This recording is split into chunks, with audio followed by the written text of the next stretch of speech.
El día de hoy empieza la cátedra sobre las 16 tesis de economía política. Se va a trabajar cada miércoles de 2 a 16 horas, ¿no? Están invitados ustedes. Entonces, el doctor Dussel, maestro de muchas generaciones,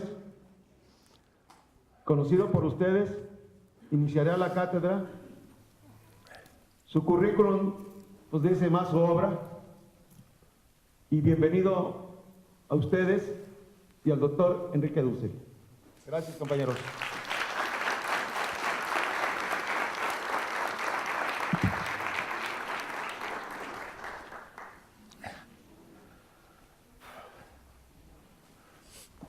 Yo creo que el rector no es un cargo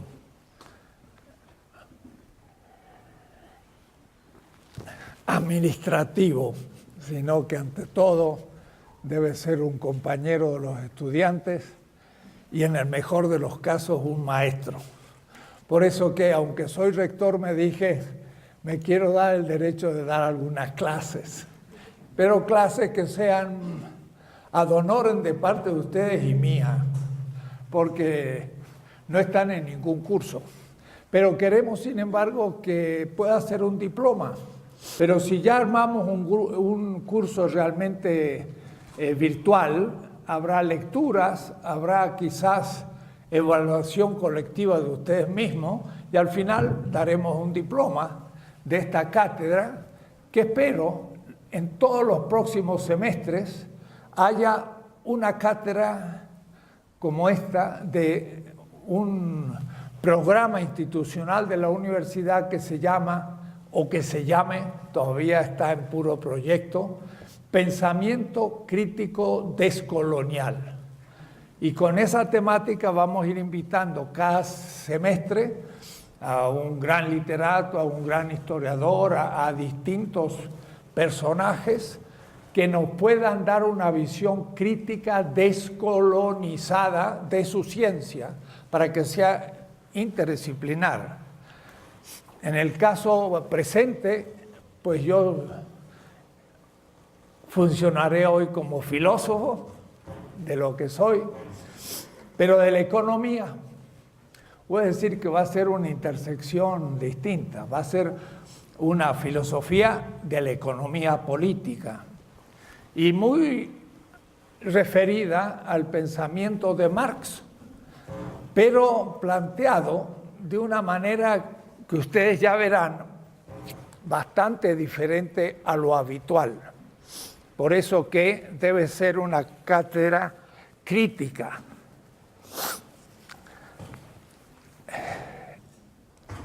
Empecemos.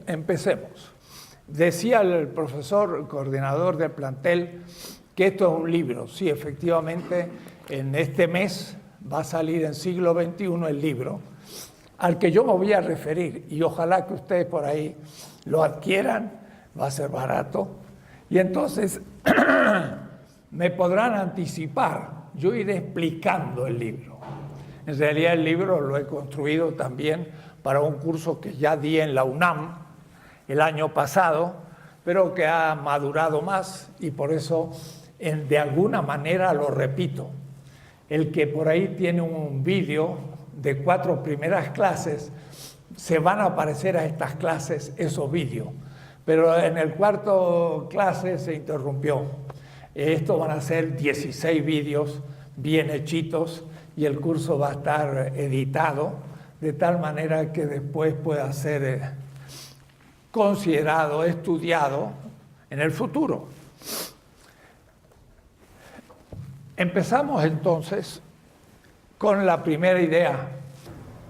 En el pensamiento tradicional del marxismo, leninismo, del siglo XX, voy a ser bastante implacable en mi crítica. Estamos en el siglo XXI y esto ya es siglo XXI. Abierto la crítica de todos ustedes. No tengo la verdad, solo la pretensión de verdad. que se prueba al explicarla y al debatirla y al cambiar parte de mi exposición que puede ser falseada. Así que no tengo la verdad, sino pretensión de verdad a discutir. El marxismo tradicional del siglo fin del XIX y el XX se pensaba que la economía, vamos a hacer esto un curso de filosofía de la economía, era el ámbito y se llamaba instancia infraestructural. Y sobre ello se construía la supraestructura, la política y la ideología. De tal manera que dominando la economía, usted tenía ya la clave para todas las ciencias sociales. Y todo lo demás era supraestructural. Esta visión no es la que tuvo Marx. Pensar que la economía es la última instancia, y se hablaba de instancias, era explicar toda la economía. Y la más perjudicada era la política, porque entonces las categorías económicas eran las que se aplicaba y se aplicaba a la política y a la ideología que era el mundo cultural. De tal manera que esto quedaba como secundario. Ernesto Laclau escribió 3 libros para mostrar que esto produjo una devaluación de la política. Se creía que lo económico tenía leyes necesarias, se iba a producir la superación del capitalismo y la acción política en el fondo es no fundamental, porque las leyes necesarias de la economía van a producir la revolución, el cambio y el pasaje a la mejor sociedad. Puede decir que esto no era importante, pero eso no era el pensamiento de Marx. Marx no escribió una página sobre la infraestructura, como infraestructura. Escribió 3 líneas en el prólogo del Zur-Kritik, un libro de 1859, donde dice que hay una infraestructura. Pero para mí, como es el prólogo, es más bien parte del diálogo con Engels y no su propio pensamiento. No escribió una página desde el año 67 hasta su muerte sobre esta cuestión. Quiere decir que no era fundamental para él. En los Grundrisse, en cambio, muestra bien cómo es el tema. Dice, cualquier determinación es una determinación determinada, determinante. Cualquier elemento, por ejemplo, la economía, sí determina la política. Pero si hacemos una vuelta en espiral, hay una economía 2 o prima y hay una política prima. En este caso, esta economía está determinada por la política y esta economía determina a la política futura. O es decir, si yo tomo la economía aquí, está determinada por la política y es determinante de la política. Marx nunca pensó supra-infra, pensó un círculo, más una espiral. Todas las determinaciones son determinaciones determinadas, determinantes. Esto está en las primeras páginas de los Grundrisse. De paso, en siglo XXI, ustedes pueden ver mis 3 tomos. Yo he hecho un comentario, línea por línea, mes por mes, de 1857 hasta la muerte de Marx, desde la producción de los 4 reacciones del Capital. Entonces, cuando hablo de un Marx leído con microscopio. No hablo de lo que dicen otros, sino lo que dice Marx. Que de paso he leído también en el archivo de Sloterdijk, en Ámsterdam, donde están los manuscritos de Marx, en 40% todavía no editados ni en alemán. Y he tenido el gusto de leer los inéditos de Marx antes de ser publicado. Entonces, cuando diga Marx, es porque es un texto que he leído y que puedo dar cuenta de él. Marx nunca escribió, desde los índices a su muerte, una página diciendo la infraestructura es tal y la supraestructura es tal y tal. No, eso fue un desarrollo muy posterior de la ideología stalinista del socialismo real, que va a ser objeto de mi crítica, junto al capitalismo, que es principal porque es lo que sufrimos hoy. Y entonces se va a bosquejar la alternativa más allá del capitalismo en la segunda parte de este curso, allá por la 10ª sesión. En vez de instancias, voy a hablar de campos. No la instancia política, la instancia ideológica, la instancia. Hay un texto donde Engels, en el prólogo sobre el origen de la familia, dice: la última instancia del este instants en la interpretación materialista de la historia es la vida, y la vida inmediata. Lebens und unmittelbar Lebens. La vida, no la economía. Van a ver ustedes lo que significa esto. La vida.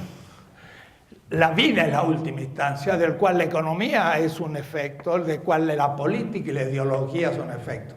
Y dice Engels, la última instancia. Entonces voy a funcionar sin última instancia. La economía no es la última instancia, y tampoco la política, y tampoco la cultura, sino que todas son determinaciones determinantes determinadas. Pero en vez de instancias voy a hablar de campos. ¿Por qué?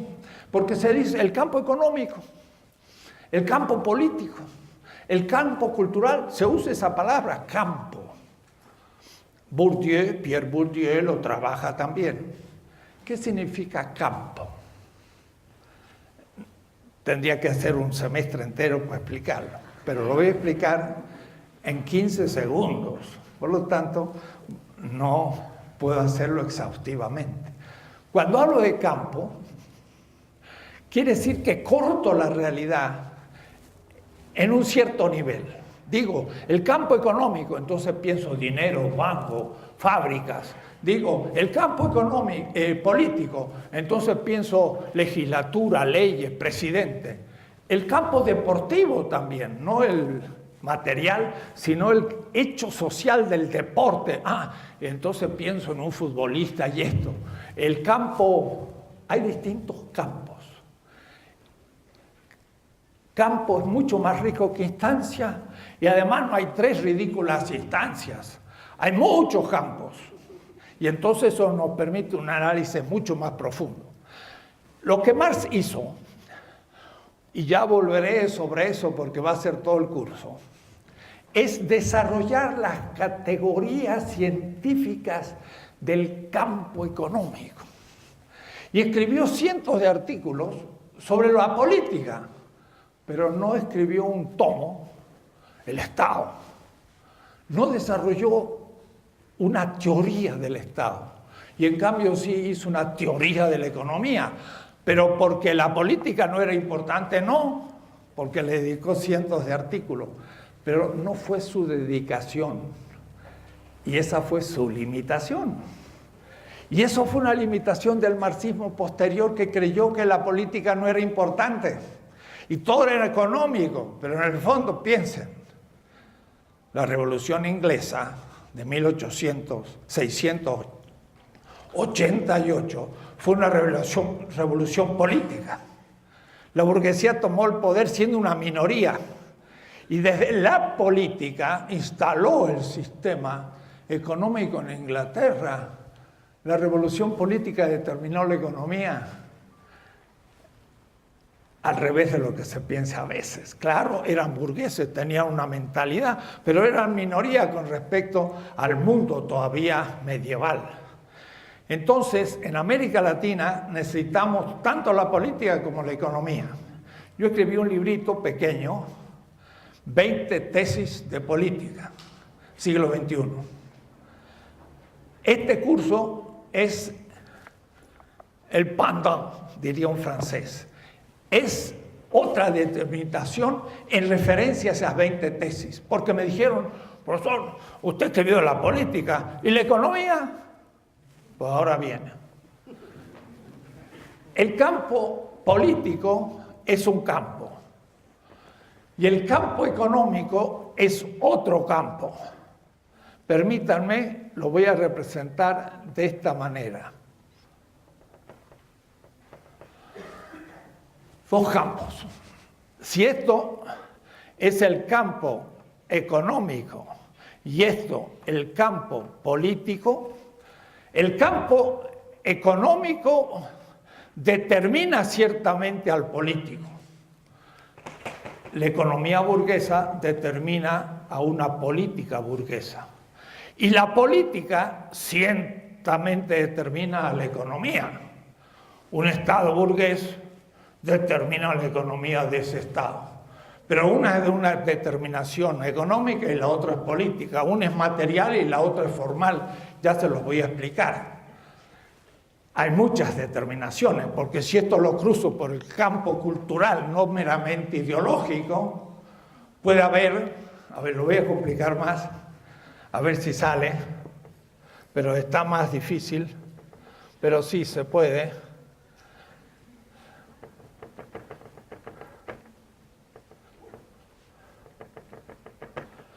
No,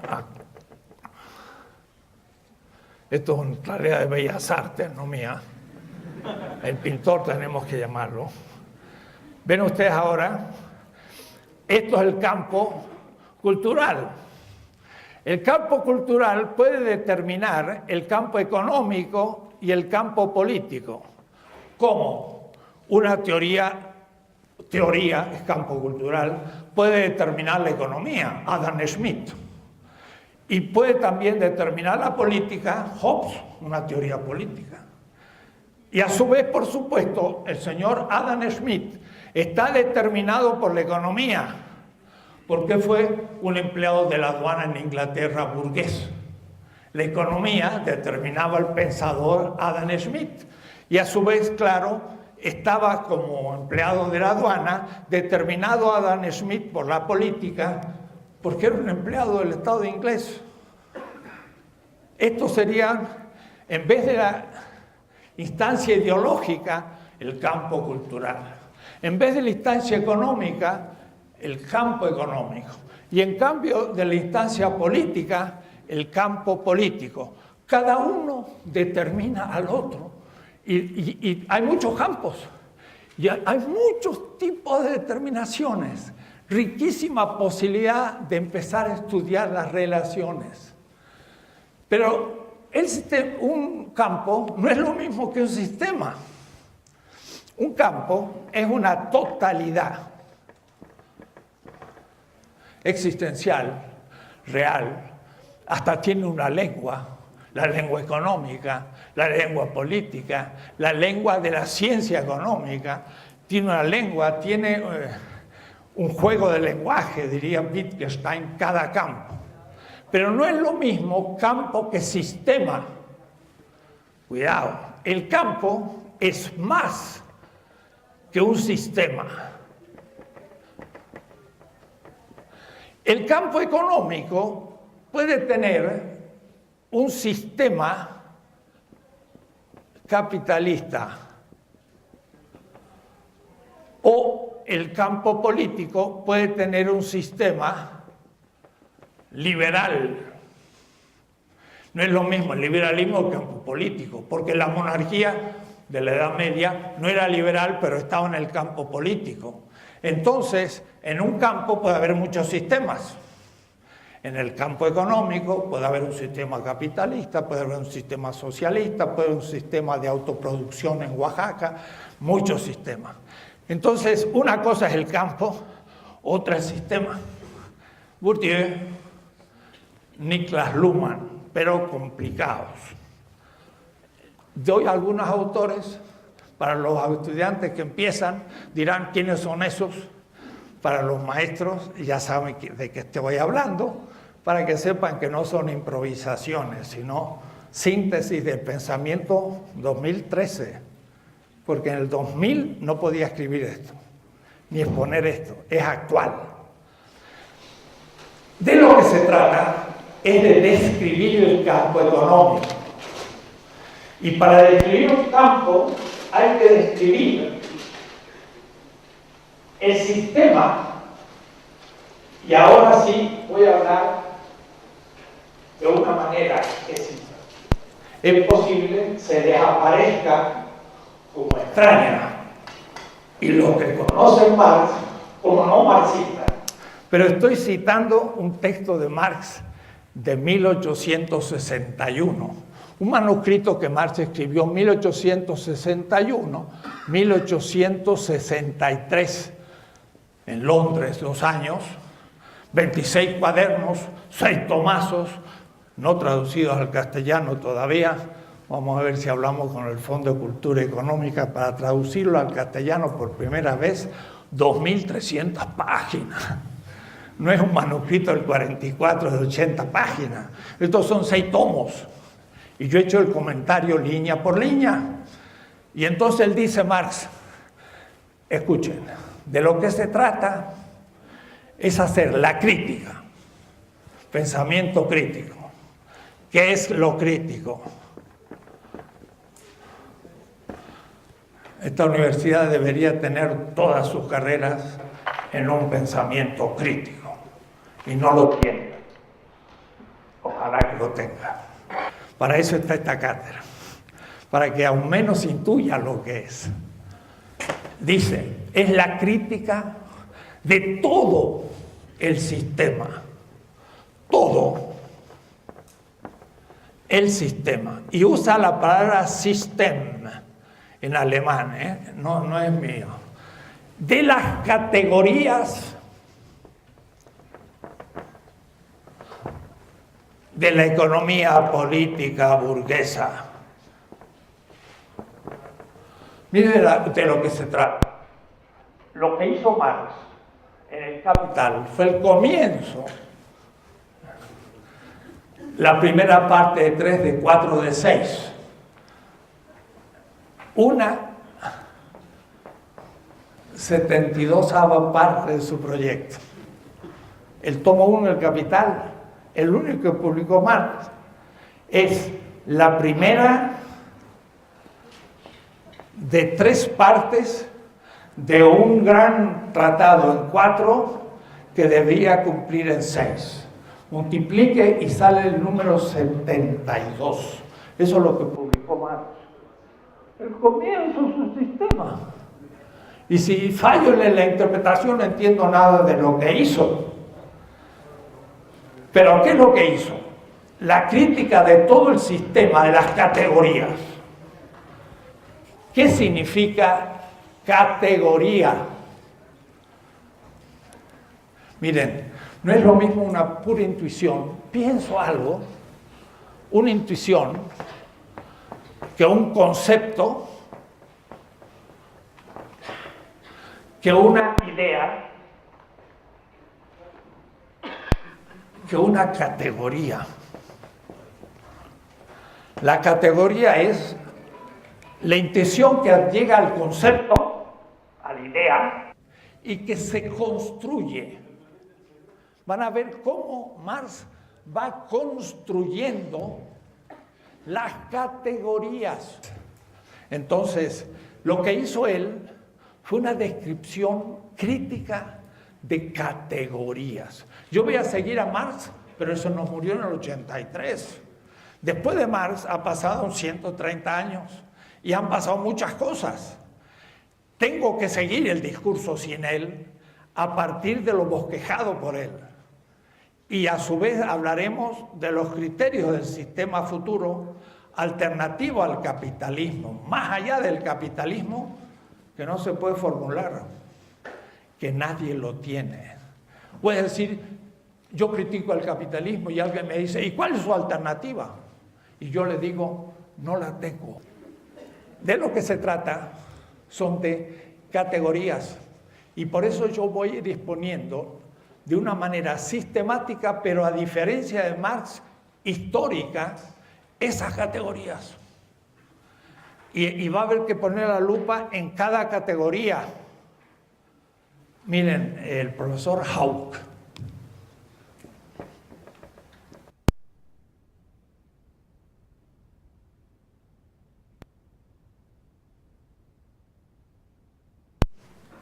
No en cualquier lado del mundo.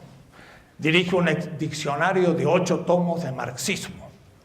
Me dijo, Enrique, ¿quieres colaborar? Bueno, pero ya hemos distribuido todos los vocabularios, de los 8 tomos, y ya vamos por el tomo segundo. Elige algún artículo que no se haya escrito. Entonces yo le digo, mira, como el más importante concepto en el pensamiento de Marx es el de categoría, me gustaría saber si alguien lo ha tomado. En 8 tomos con 600 conceptos marxistas, de todo el mundo, y en alemán. Nadie había tomado el artículo categoría. Entonces le dije, bueno, lo escribí, se lo envié. Pero yo me pregunté, los 8 tomos de marxismo y nadie tomó la categoría de categoría. Raro. Dice, pero si quiere escribir otro, bueno. Mira, la segunda categoría de importancia en todo Marx es trabajo vivo. No fuerza de trabajo ni nada de eso. Trabajo vivo. Lebendige Arbeit. A ver, vamos a mirar. Nadie lo había tomado. Digo, ¿qué diccionario marxista? Eso es el marxismo-leninismo, que no han leído largamente a Marx. Yo hice 20 semestres sobre Marx, 20, del 80 al 90 en la UNAM, con un grupo de estudiantes. Así que los 2 más importantes conceptos de Marx no estaban considerados en el enorme diccionario de 8 tomos, para que ustedes vean las cosas. Bueno, vamos a hacer una descripción de las categorías. Va a ser un curso de iniciación. El que no sepa nada de Marx, mejor. Porque el que sabe mucho va a tener que rehacer cosas. Y más bien se va a enfrentar a lo que yo digo y va a estar muy bueno el diálogo. Pero el que no sabe lo va a entender más fácilmente y lo va a captar sin tener que destruir preconceptos quizás que hay que falsear.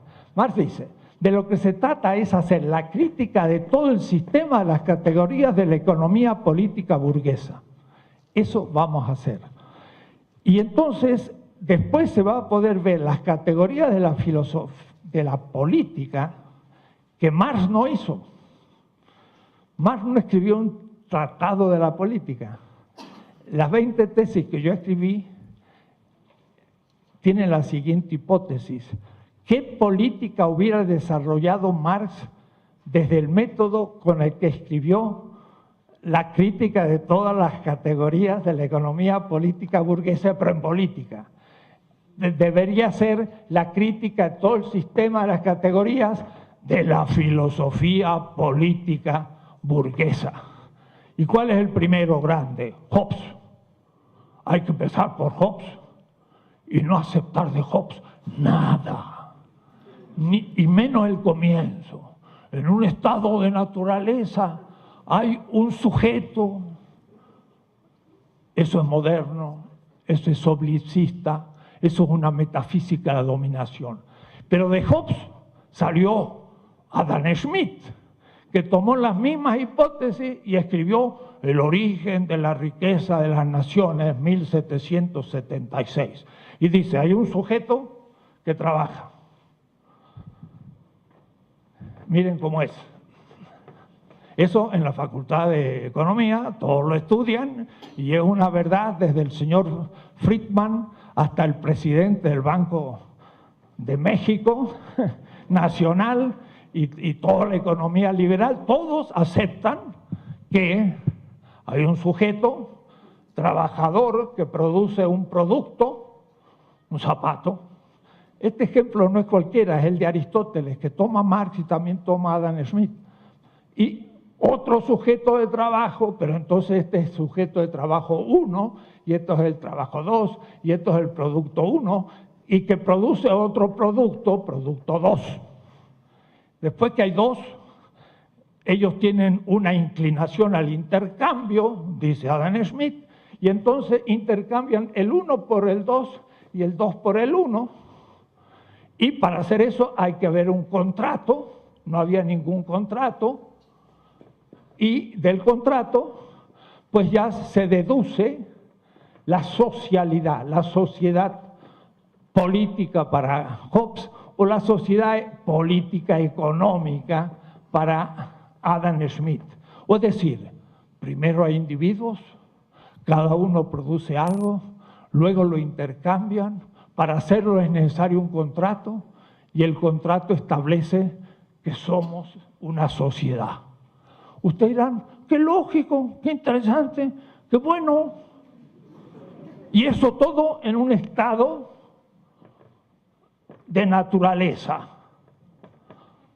Y claro, el estado de naturaleza, ¿qué será? Decía Locke, América. Sí, América. Nuestros indígenas eran el estado de naturaleza, como los encontró Colón.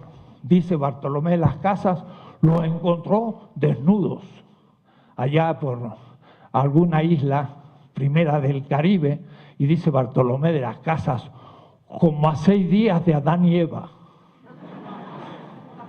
Y entonces eso es la naturaleza. Le Bon Sauvage de Rousseau es el hombre americano. Es decir, que hay individuos sin estructuras, sin contrato, en estado de naturaleza, es decir, como animales, y empieza la sociedad. Y si yo le dijera que, además de ser una pura construcción ideológica, es una idiotez que nadie puede tomar como empírica, ni como científica, ni como nada, y se enseña en todas las facultades, desde Harvard a Yale, Berlín y hasta en Moscú.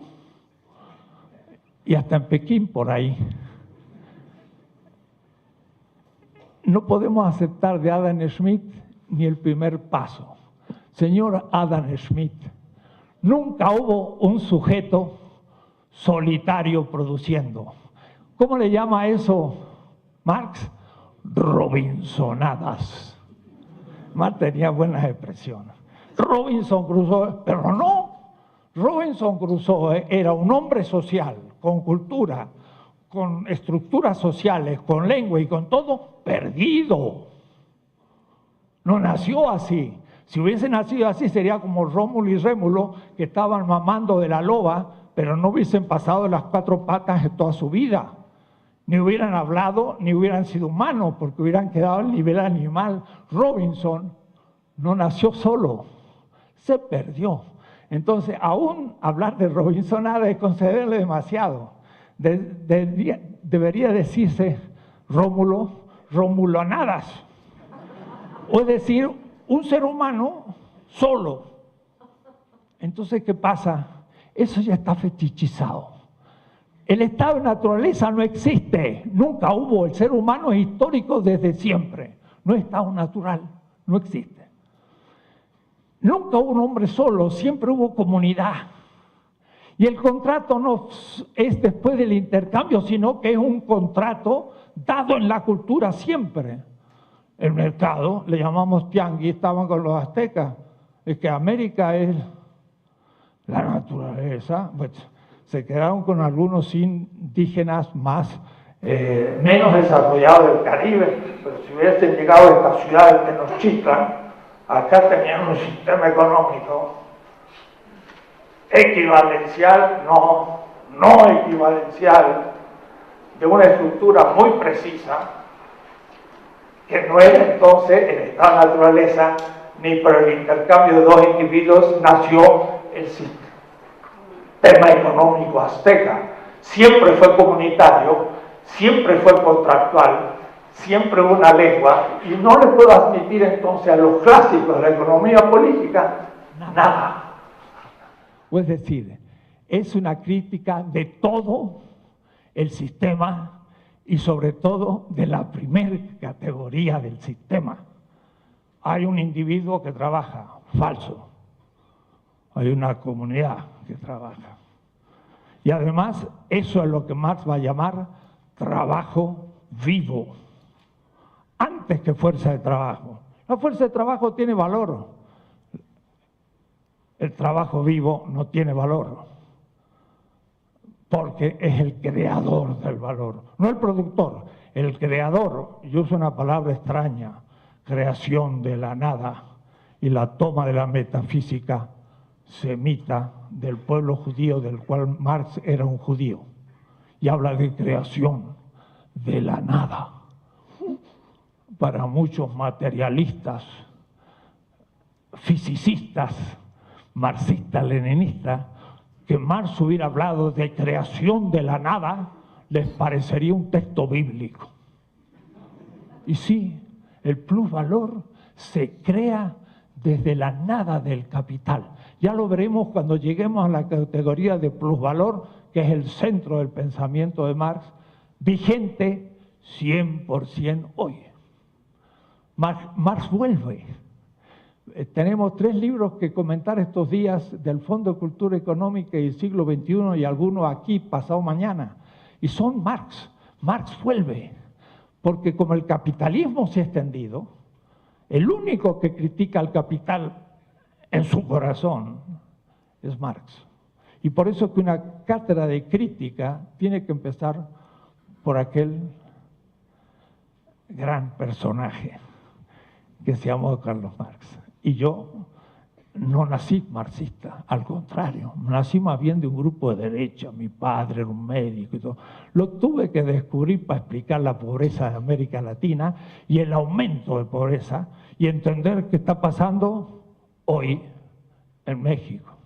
Van a ver ustedes que todo este curso va a explicar el modo de extracción de plusvalor nunca visto en la historia de México, ni cuando nos robaron todo el oro y la plata en el siglo XVI, XVII, era minúsculo, era nada, en comparación a lo que nos están robando hoy con los cambios estructurales.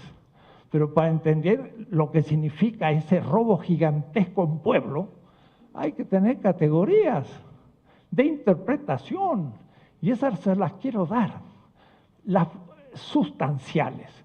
Lo cual no evita leer el autor mismo, pero les va a permitir entender algunos temas.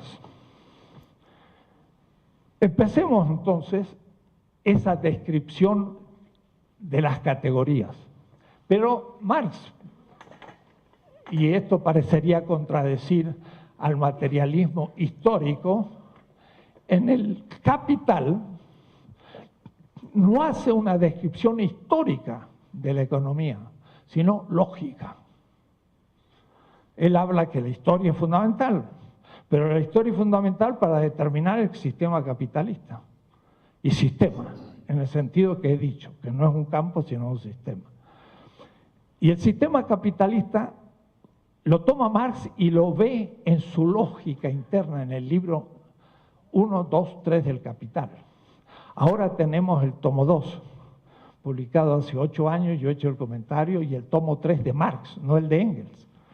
Pero ese son manuscritos del año 63-65 que Marx escribió los 3 tomos del Capital de su mano.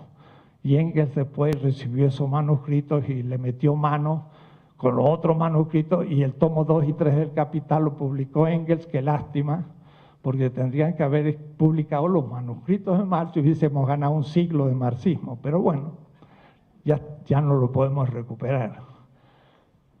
En la Unión Soviética había miedo de publicar todo Marx, porque si Marx se publicaba todo, el marxismo-leninismo se venía abajo, que es una ideología productivista de dominación en el socialismo real, el que hubo. Y en lo que nos toca es ir más allá hoy. Entonces hay que estudiar bien. En cierta manera voy a hacer una crítica marxista del socialismo real. ¿Se dan cuenta? Interesante. Agarrar los tomos que se enseñaban en la Unión Soviética, ay, ay, ay, y también en Cuba, ay, ay, ay, y también en Nicaragua los encontraba yo en la facultad. sandinista, esos tomos de economía política soviético no eran Marx, era una construcción distinta. Y entonces por eso se cometieron errores fundamentales, que se vino todo abajo y hay que superarlo hoy. Entonces esto es hacer memoria y crítica del pasado y a ver si podemos tener criterios para el futuro de transformación. Quiero empezar por un tema que no es de Marx, es de Enzo Peters, pero por supuesto es Marx. Dice, todo sistema económico puede cifrarse al fin en un punto, cuidado, el más evidente, el más fenoménico. Marx era un filósofo y un economista. Entonces, cuando lo lee el filósofo solo, descubre un Marx. Cuando lo lee el economista solo, descubre otro Marx. Pero para descubrir a Marx hay que ser economista y filósofo. Marx leyó enormemente a Hegel y lo invirtió completamente, pero ¿dónde? Ya les voy a decir. Pero dominaba a Hegel. Entonces, para Hegel, el ser, la esencia, Marx habla de Wesen, esencia, está oculta, no se ve. La esencia de las cosas está oculta. Y lo que se ve, lo que aparece es el fenómeno. Eso es Hegel. Lo que aparece es la apariencia, Erscheinung, y eso es fenómeno, y eso, el que describe lo que aparece, eso es la fenomenología, en el sentido aún de Husserl, Merleau-Ponty. Lo que aparece no es lo que está oculto detrás y que nadie ve. Yo digo, una clave para entender los sistemas económicos es un fenómeno que aparece, no su esencia oculta, sino su apariencia. Y es lo que podemos llamar el excedente. El ser humano produce más de lo que necesita para vivir. Ahí está la capacidad. Claro que algunos van a decir, esa producción excedente es ya fruto aún de la dominación. Porque los pueblos del Paleolítico, antes del Neolítico, antes de las ciudades, cazadores, plantadores, pescadores, ustedes dirían, es que era gente muy primitiva. ¡Ja! Hay tomos enteros escritos sobre el Paleolítico. Un indígena del Amazonas que no ha tenido contacto con la civilización, trabaja 5 o 6 horas para alimentarse y después crea mitos, rinde cultos, juega, descansa. Son civilizaciones con plenitud de vida y muy poco trabajo, menos que después. Quiere decir que en realidad esas culturas no tienen mucho excedente, porque ¿dónde van a meter el plus de plátanos que logran sacar de los árboles? Pues se les pudre, no lo pueden guardar. Entonces los dejan en el plátano y mañana agarran otro. Y entonces no vaya a ser que en ese pasado hay un ser humano que no necesita psiquiatras ni nada de eso y trabaja de sol a sol, ni siquiera. A mitad del sol ya descansa. Nosotros trabajamos de noche a noche gracias a la electricidad, no de sol a sol, mucho más que de sol a sol. Entonces, esas culturas eran de muy poco trabajo y prácticamente no tenían excedente, pero lo que lograban, el cazador cazaba, pero para cazar a un animal había que distribuir funciones. Uno tenía que estar en un lado, otro en otro, uno tenía que tener un arma, o tenía que dar el grito, había de funciones. Había muchos sujetos que trabajaban diferenciadamente y que cumplían un objetivo, pero luego que cazaban tenían que repartírselo. Pero tenían que repartírselo equitativamente, si no, al que no le daban nada se moría. y ya mañana no podía cazar y entonces no andaba la caza. En las culturas antes del Neolítico eran sistemas equivalenciales, o es decir, cada uno recibía la parte de su trabajo. Y esto hasta Adam Smith dice, en el estado de naturaleza cada uno es propietario del fruto de su trabajo. Tontera. Adam Smith era muy inteligente, pero el pobre tenía las limitaciones del capitalismo, así que se volvía tonto. Dice, en el estado de naturaleza cada uno tenía propiedad del bien que producía. No, señor, no tenía propiedad. Era en común. Entonces, ¿cómo usted le aplica la propiedad privada a un hombre primitivo si no tenía propiedad? Todo estaba en común. Eran como los monjes. Los monjes hacen un voto de pobreza y dicen, no vamos a tener nada, todo en común. Es un retorno a algo más auténtico que la propiedad. Hasta para Tomás de Aquino, en la Edad Media, dice que la propiedad privada es el fruto del pecado original. Ya vamos a hablar del pecado original en una clase posterior, porque dice Marx, la acumulación originaria es lo que los teólogos llaman el pecado original. Y ustedes dirán, este Marx hizo un chiste. Y un cristiano dirá, este Marx metió el problema del pecado original en la economía, es un abuso. Ni uno ni otro. Marx está hablando del pecado original. Y el pecado original es la acumulación. Se los explicaré después. Porque Marx dijo, la crítica de la teología es la crítica de la política. Y yo le agrego, y de la economía. Pero los marxistas no sabían nada de teología. Pero Marx sabía muchísima teología, porque se preparó para ser asistente de Bruno Bauer, que era un profesor de teología en Bonn. Y él iba a ser el asistente. Si no lo hubieran echado a Bruno Bauer de Bonn, Marx hubiera sido un teólogo. Y no hubiéramos perdido a Marx. Sabía mucho teología. Volveré sobre eso, porque eso tiene que ver con Walter Benjamin, que en esta aula auditorio, Michael Levy dijo el materialismo mesiánico es algo muy particular. Y acá tenemos un colega Márquez, que es un especialista en el tema del mesianismo. Bueno, lo veo entre los presentes. Ya después le podemos pedir la palabra, pero me estoy yendo de tema. El excedente de los pueblos equivalenciales era repartido entre sus miembros. Pero desde hace al menos 5.000 años, en realidad más todavía atrás, 8.000, empezaron a surgir las ciudades.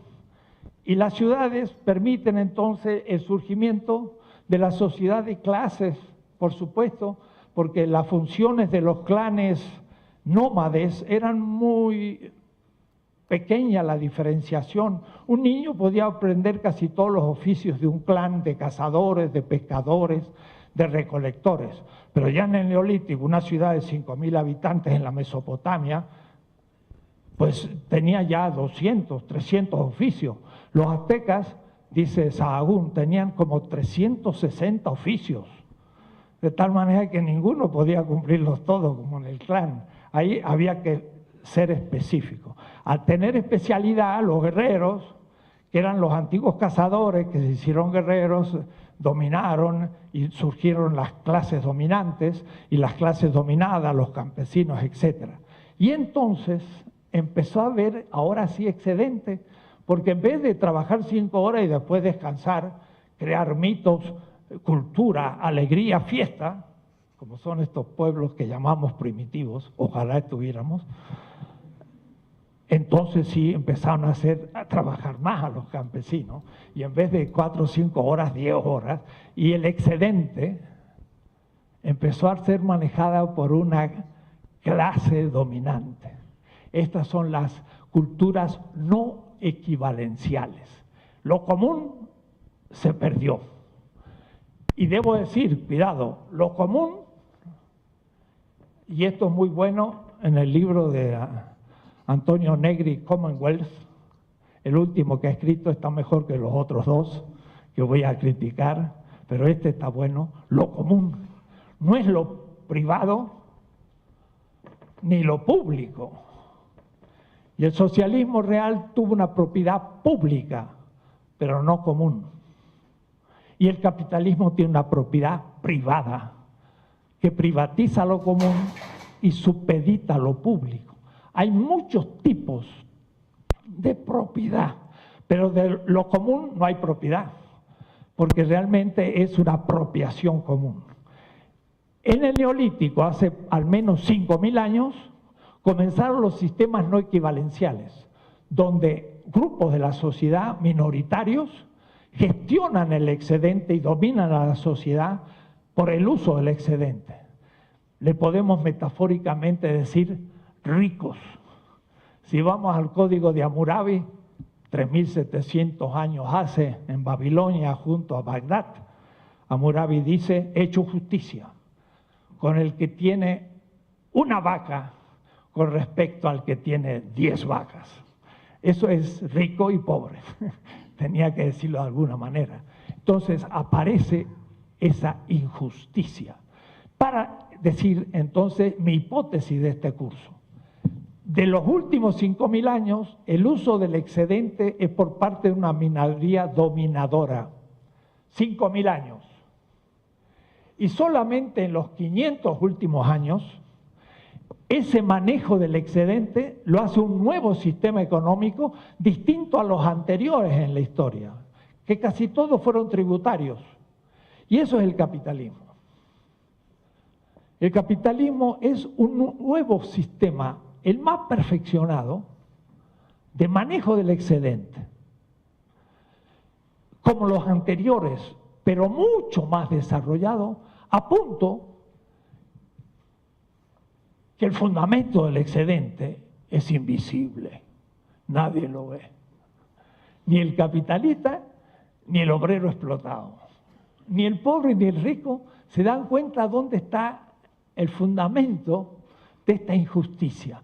En la Edad Media el feudo tenía un señor feudal, un castillo, y el campesino tenía que agarrar el trigo en Francia que producía, o las patatas no había en la Edad Media, estaban todavía en Perú, pero en fin, lo que ellos tuvieran, y lo transportaba en su carro y se lo vertía en el depósito del castillo. Todo el mundo veía el tributo. Se veía cómo el pobre estaba colaborando a la riqueza del rico. Claro, ¿cómo justificaba eso? Bueno, porque un mito, Dios lo quería, o era el pago del diezmo, había que justificar eso evidente. En el capitalismo, ni el capitalista, ni el obrero sabe por qué uno es rico y otro es pobre. Y al no saberlo, ¿cómo voy a luchar? Esto es lo que hace Marx. La única contribución de Marx es mostrar el excedente del sistema capitalista y mostrárselo sobre todo al obrero y decirle, mira, por un pase de mano, ni tú te enteras cómo hace rico al rico. Y dice, yo soy pobre porque mi padre no fue a la escuela y yo tampoco, entonces como yo soy un burro, yo soy pobre.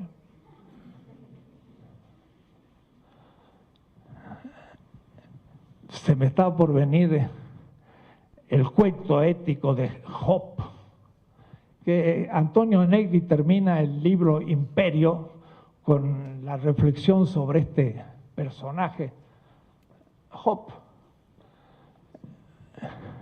Al comienzo del relato hay un Dios bueno, y Job es rico, tiene hijos, está bien, al comienzo del relato.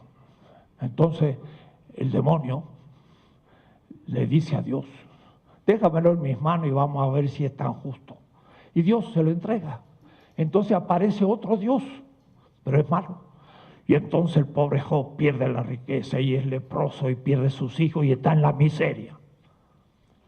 Y entonces ese Dios malo le dice, ves Job, estás mal porque tú cometiste un pecado que estás culpando, ahora lo estás sufriendo. Y Job dice, yo no cometí ningún pecado. y estoy mal, pero no cometí, que sí cometiste, que no cometí, y pasa todo el libro en que este lo quiere convencer, y Job no acepta. Él dice, estoy, permítanme, jodido, pero yo no cumplí ningún acto injusto. Y ya no puede. Entonces termina Job, y aparece el Dios bueno del comienzo, al final, le dice, Job, has sido justo. Y le vuelve a dar toda la riqueza y todo. Ese cuento es un cuento fundamental ético, porque es el oprimido no acepta que su sufrimiento lo ha ganado por un pecado propio, sino que él sufre el pecado de otro, que es el rico. Y entonces el sufrimiento que sufre es injusto, y no porque haya cometido un pecado, es inocente, pero sufre. Y entonces ahí puede empezar la lucha y la revolución. Es un texto muy importante. Marx es lo mismo, porque Marx le va a decir al obrero, tú produces la riqueza del propietario y ni lo sabes. Si tú tuvieras conciencia, entonces empieza el proceso de la toma de conciencia y veremos eso lo que va a significar después. Entonces, esa es la función política de la visión económica de Marx. Mostrar al oprimido la causa de su opresión para que tomando conciencia cambie el sistema. Pero si cambia este sistema, no solo cambia 500 años de capitalismo, esta es la hipótesis que quiero lanzarle, cambia 5.000 años de sistemas no equivalenciales. Estamos ante una cosa más grave, porque la humanidad va tomando conciencia por los medios de comunicación y todo, y ya no hay obreros ignorantes ni campesinos, todavía hay.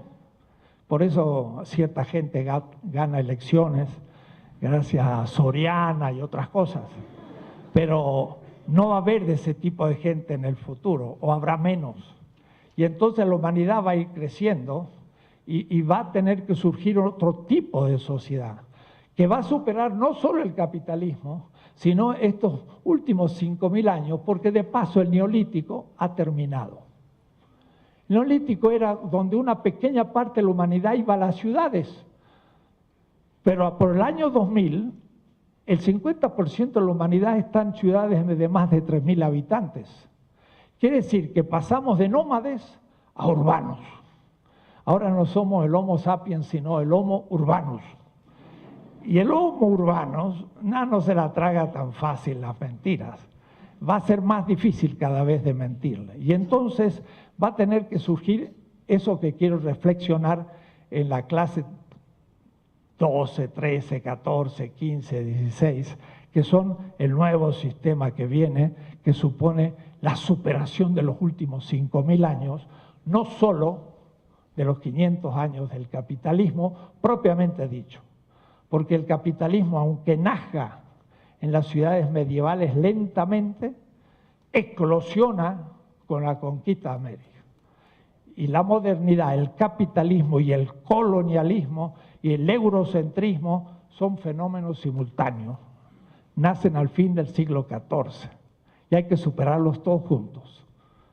No puede haber una superación del capitalismo moderno. La modernidad es intrínsecamente capitalista.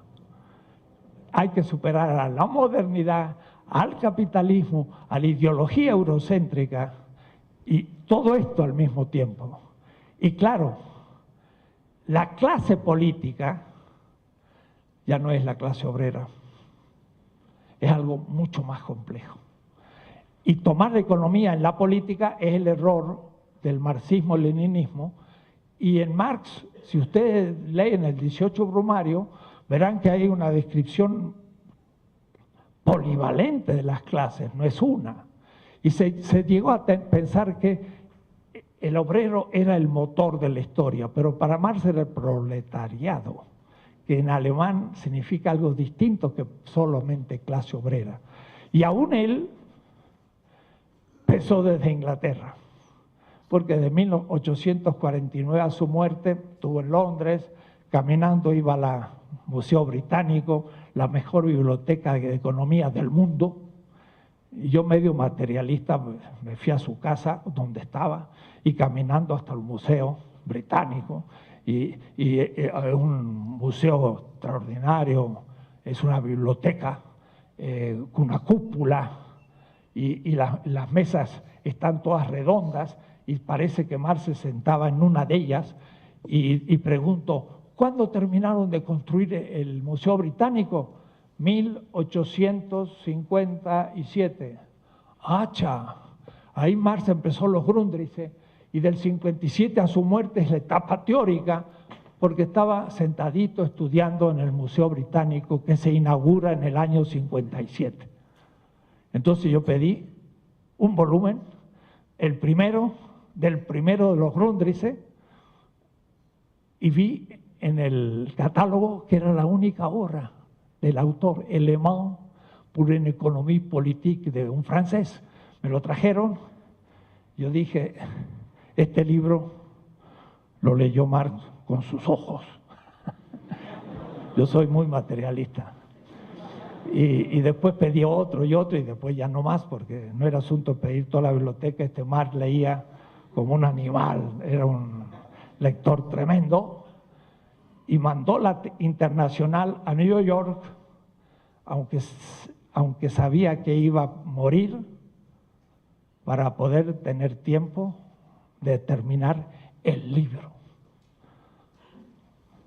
Quiere decir que para Marx fue más importante el libro que el internacional. Y él dice, habría que ser muy animal para dar la espalda al sufrimiento de la humanidad. Miren el carácter ético de Marx. Habría que ser muy animal. Él no es animal, es consciente, es humano. El materialismo de Marx no cree que de la materia salió todo. Esa es una estupidez materialista dialéctica. Marx no pensaba eso. Pensaba que el ser humano es un ser espiritual, consciente y responsable. Hay que ser muy animal para dar la espalda al sufrimiento de la humanidad. Yo he entregado mi vida, hasta mi familia, para escribir este libro. Y entregó la familia, porque su pobre hijo, Edgar, se murió de frío, porque no tenía para pagar la calefacción, porque el pobre Marx nunca pudo tener un empleo. Pero una vez ya desesperado en Londres, se inscribió en el ferrocarril de Londres para ser empleado, y fue a la prueba, lo rechazaron por mala letra. Y es verdad, usted no se imagina los manuscritos de Marx en gótico, ininteligible, dificilísimo, mala letra. Así que ni pudo ser empleado del ferrocarril. Fue un pobre, pero dedicado a su obra, y era teórica. La teoría es muy importante, porque ¿qué va a dar? Va a dar a la víctima el conocimiento de la causa de su sufrimiento. Y eso va a ser la categoría de plusvalor. Y después otra de precio de producción, que son las dos grandes categorías de Marx, y casi no más produjo teóricamente en economía, con lo cual dio vuelta a toda la economía y hoy es vigente. Y con ellos van a ver cómo se puede trabajar. Entonces, vamos a ver especialmente al comienzo algunas categorías que valen para los sistemas no equivalenciales, o es decir, para toda sociedad humana, aún los clanes, del Paleolítico, donde por supuesto no hay clases y sin embargo hay economía y hay muchas cosas. Entonces, la economía aún crítica, y en esto Marx mismo es un hombre de su época, habla más bien de un círculo, pero este círculo está pensado desde la física de Newton hasta la presencia de Sadi Carnot. Carnot, Carnot, 1824.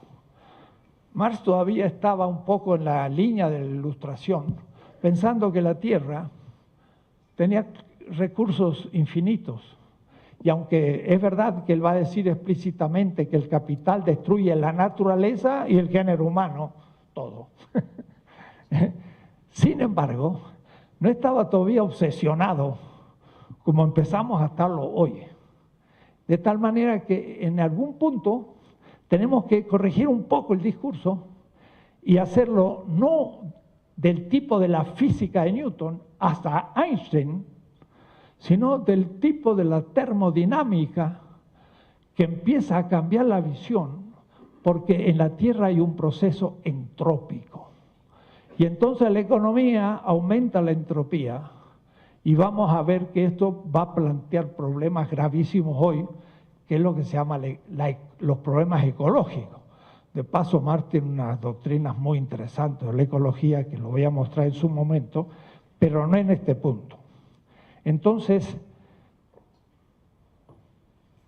hace 5.000 años empezó la revolución neolítica, pero eso es insignificante. Hace 150.000 años apareció el Homo sapiens en el África, pero hace 3.500 millones de años surgió la vida en nuestro pequeño planeta que tiene unos 5.000 millones de un universo que tiene 16, 17, 15 mil millones de años. Entonces, a veces es bueno ver un poco el tiempo. Si yo hablo de 18.000 millones de años, 18.000 millones de años, el Big Bang, y hace unos 5.000 millones la Tierra. Hace, sin embargo, como 3.500 millones empezó el fenómeno de preparación para la vida, porque las primeras células propiamente dichas no surgen sino hace 1.000 millones de años. Y después de esto el Homo sapiens no surge todavía, surge el Homo habilis hace 4 millones de años, un Homo, 4, y hace solo 150.000 años el Homo sapiens. Miren las distancias, y hace solo unos 5.000 años empieza el Neolítico. Son los grandes sistemas económicos. El punto en que voy a referirme de manera muy especial es el primer concepto fundamental de este curso, porque es el primer concepto fundamental de Marx. La primera tesis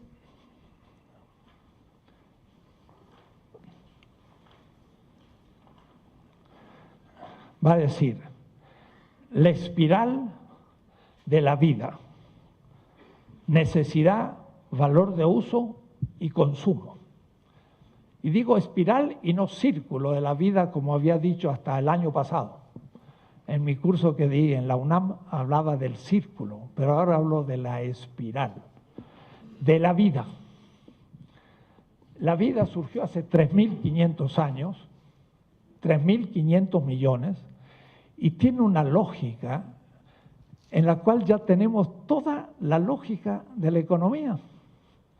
En una ameba, que es un unicelular, es un animalito que consta de una sola célula, como el huevo de la gallina también es una sola célula que enseguida empieza a dividirse. Esta sola célula tiene una lógica. Debo decir que una célula es más compleja que todas las millones de galaxias, porque las millones de galaxias son inmensa cantidad de macromoléculas y ninguna es célula. Quiere decir que son muy simplonas en su constitución. Son moléculas, macromoléculas y punto. Claro, dan sistemas de galaxias a millones de años luz, 350.000 kilómetros por segundo, En un minuto hay que multiplicarlo por 60, en un día por 24 y 365 días. Mire, hay que multiplicar todo esto y eso es un año luz. Y las galaxias más cerca son 1,5 millones de años luz. Son distancias siderales, pero muy simples. Una célula es más compleja. Solo la célula puede decir que hay un fuera y hay un dentro. Todo lo demás es un fuera o un dentro del universo. No hay una membrana. El Sol no, tiene una superficie, pero no una membrana. Una célula es algo completamente distinto. Es viva. Y la vida, no sabemos todavía en lo que consiste. No podemos sintetizar la vida en el laboratorio. Y mientras que no lo hagamos, como decía Vico, verum et factum conventuntur. La verdad y lo que puede hacer es lo mismo. Es decir, cuando puede en laboratorio hacer algo, lo conozco a fondo. La vida, no sabemos casi nada de ella. La vida tiene un dentro y tiene un fuera, y tiene una membrana. Los sistemas económicos tienen un dentro y tienen otro sistema económico y tienen fronteras que casi siempre lo guardan los ejércitos. Así empieza mi filosofía de la liberación. Porque ustedes no crean que el Pentágono está hecho para hacer desfiles. Es para vigilar la frontera de la Coca-Cola. Porque hasta donde llega el ejército, llega la Coca-Cola, porque el mercado está protegido. Y si usted no cumple, ¡bum!, le viene el Pentágono. Pues si no, diría yo no pago la deuda. No la paga, va a ver cómo lo va a sufrir. Y pueden agredir. Entonces, la lógica de tener fronteras un país o fronteras un mercado es la membrana de la primer célula. Entonces, la vida va a ser el punto de partida de toda la economía. Marx va a llamar al capital muerto. Y va a decir, el capital chupa la vida del obrero y vive de su muerte. Y dice como el vampiro. Y dice, el valor es como un coágulo de sangre. Justo el concepto metafórico. El concepto más fuerte de Marx, Michel Henry, un gran filósofo francés, tiene 2 tomos, y de él le debo el que estudió el tema de la vida en Marx. La palabra que más aparece en los manuscritos del 44 de Marx, un alumno me lo contó, vida, viviente y demás derivados, 246 veces en el manuscrito del 44 la palabra vida o derivados. Más piensa en la vida. Ese es el criterio fundamental de la economía, la afirmación de la vida. El capital es peligroso porque tiene un criterio distinto. Me anticipo. El aumento de la tasa de ganancia permite que haya acumulación. No voy a decir de qué, cómo, porque lo vamos a ver despacito. Pero esa acumulación, para Marx, es acumulación de vida. Y como en el pensamiento semita, Marx era de una familia que se llamaba Marx Levi. 400 años de rabinos en Alemania. Su abuelo era el rabino de Treviris y su tío, hermano menor de su padre Heinrich, era el rabino de Treviris donde vivía Marx. Era una familia judía. Entonces Marx habla en metáforas semitas, más que griegas. Tengo un trabajo sobre ese tema. El lenguaje semita de Marx, que no es griego, sino semita. Entonces él dice, el capital es acumulación de sangre. La circulación del capital es Blut, circulación de sangre. El capital que va de Wall Street a un banco, llega al México financiero y Marx lo veía como vasos comunicantes de sangre, porque para el pensamiento semita la sangre era la vida el viviente. Entonces veía como que al obrero le cortaran la vena y le sacaban la sangre, y esa sangre era el capital. Esa es la metáfora que él usa, desde el primer página, porque dice, las necesidades sean del estómago o de la cabeza. Está hablando en semita, que habla de miembros, el pie, el estómago, la cabeza, los brazos. Es una manera metafórica e interesante. Estoy diciendo esto porque el Marx que yo voy a enseñar, un indígena lo puede tomar plenamente, y ese Marx no le niega ninguno de sus mitos. En cambio, si tiene que ser ateo para poder ser revolucionario, está perdido. Es un ilustrado moderno europeo. Y la negación de la religión fue la negación de las culturas periféricas del África, el Asia, América Latina. Y entonces dice Marx a Engels en una carta, en el Mega, lo cito en mis obras, dice, el Blut, el tonto este de Bakunin, porque Marx se las traía, por eso que Marx no se las aguantaba con los anarquistas, nada.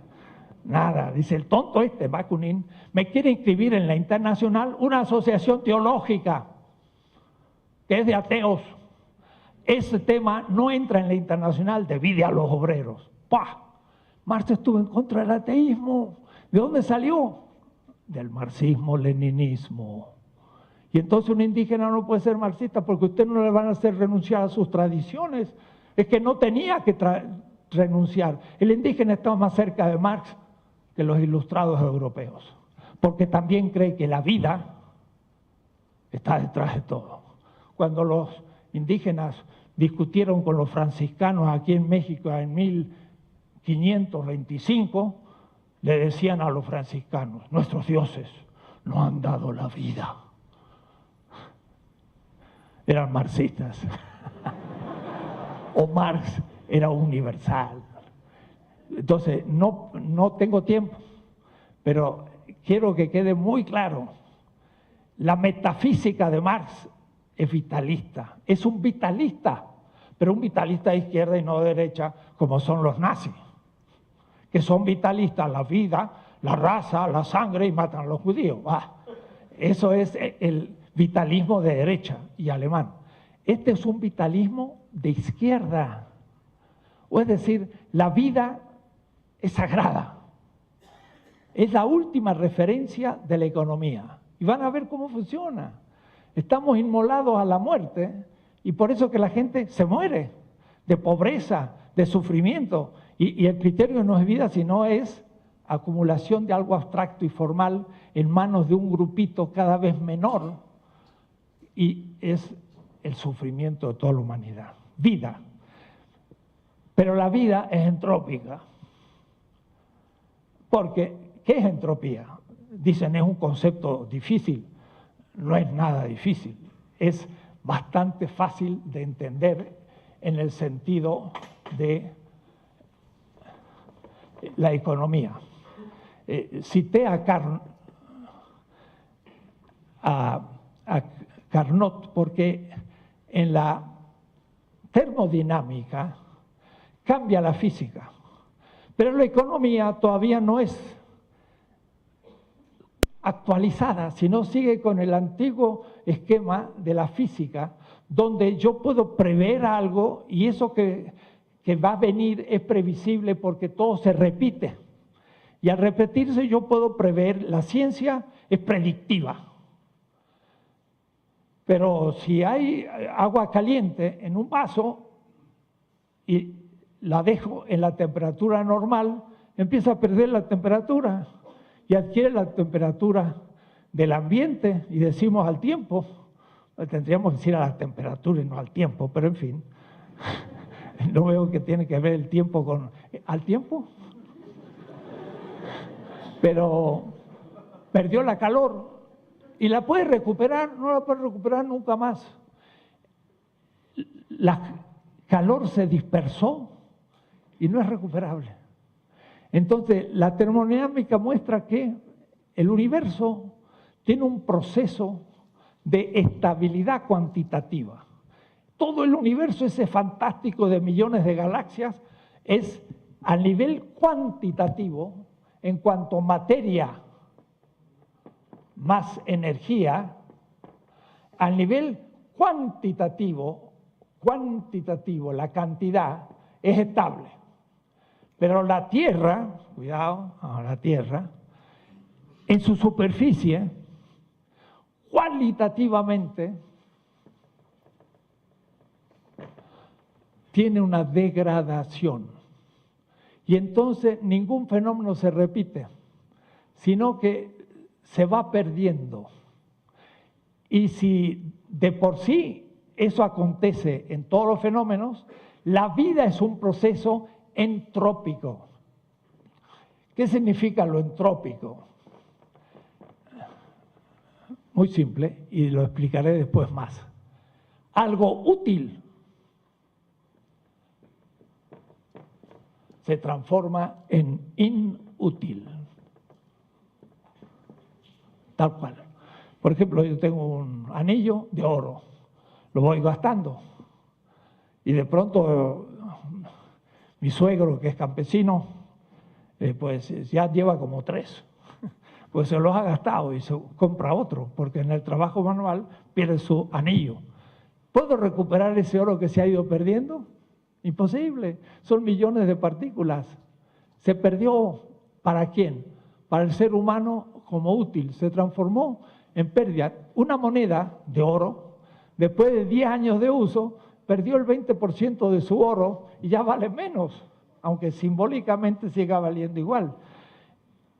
La misma vida en el proceso de la vida metabólica va transformando las cosas útiles de su derredor, vamos a ver qué es eso, en inútiles.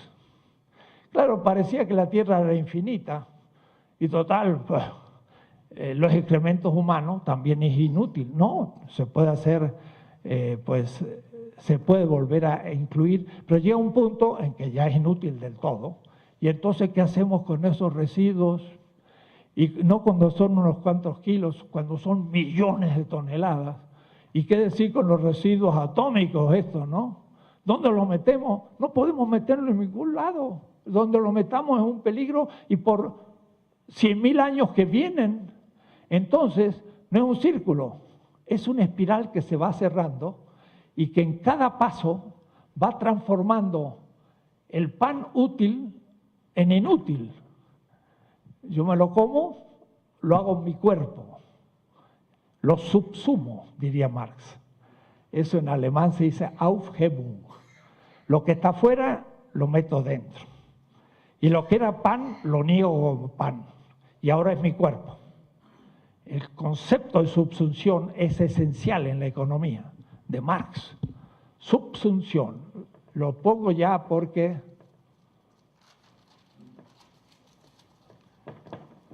pero no por el marxismo-leninismo, ni lo conoció, porque esa parte del Capital no se publicó y Marx nunca fue conocido del todo.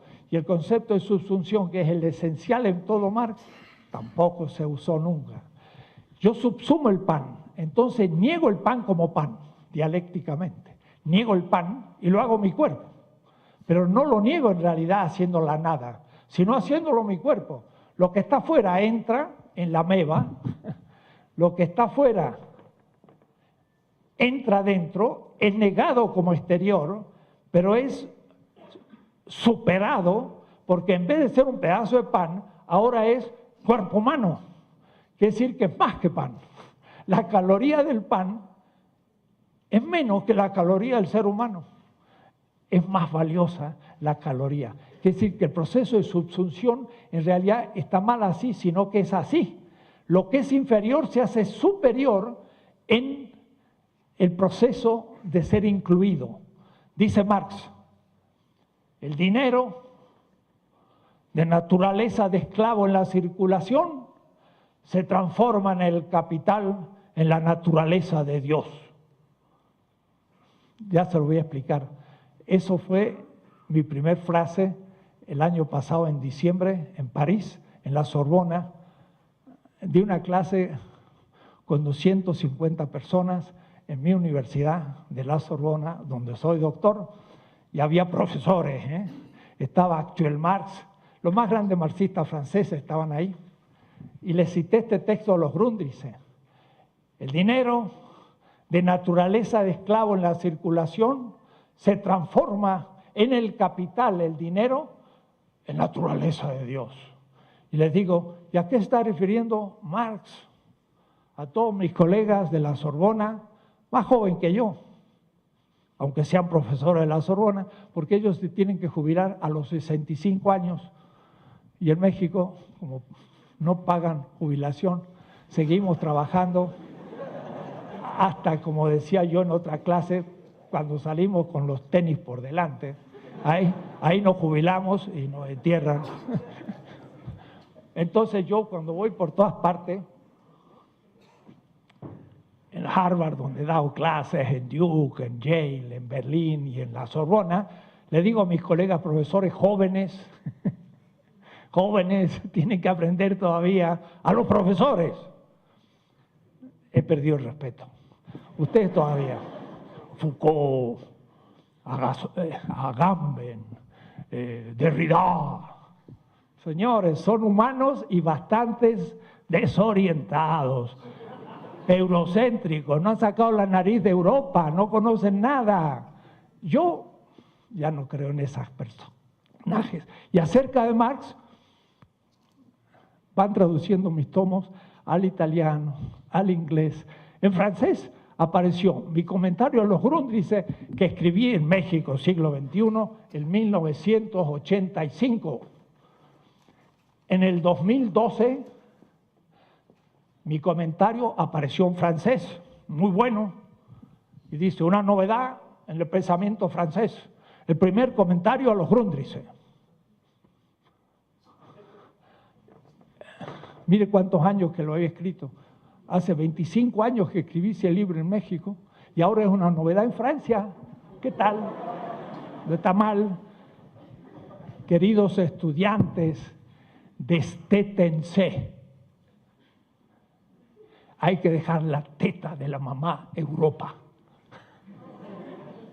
Destétense. Crean en América Latina y en sus intelectuales. Estamos marcando el paso, Ya nos citan. Ayer mi colega aquí me mostró un texto de un texto palestino donde ya nos citan.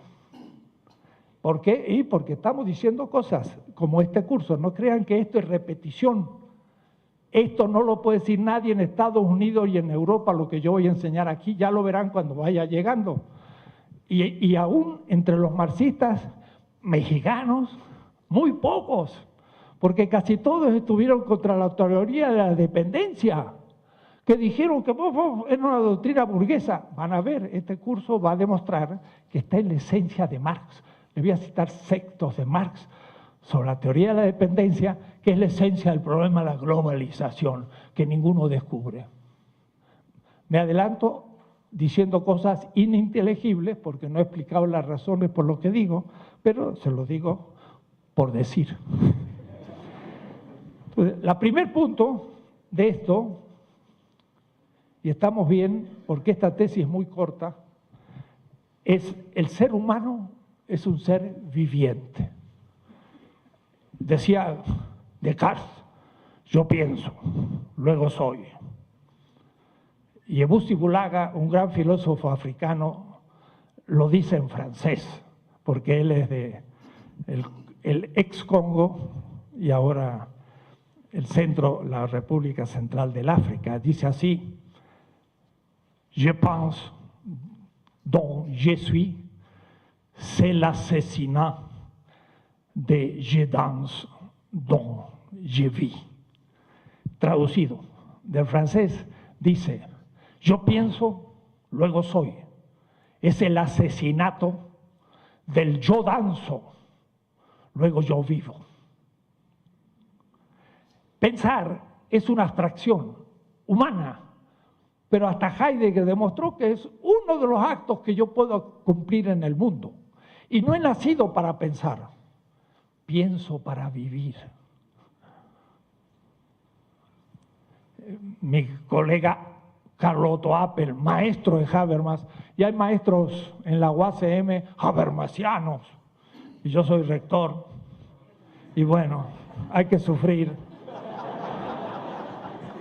Yo he discutido con el maestro de Habermas, Carlos Otto Apel, 10 años, y le digo al maestro Apel, nosotros no vivimos para argumentar, argumentamos para vivir. Y entonces, chic, se da vuelta la cosa. Hay que argumentar para vivir y no vivir para argumentar. Porque si vivo para argumentar, ¿y qué argumento? Abstracciones estúpidas que se pasan como ciencia social y es lo que se enseña. ¿Y cuándo vamos a cambiar los planes de estudio? Dios sabrá. No me va a dar mi rectorado. Estoy pocos meses, pero al menos esta cátedra quedará como mi testamento. Que algunos lo aplaudirán y otros lo escupirán, y bueno, tiene que ser así.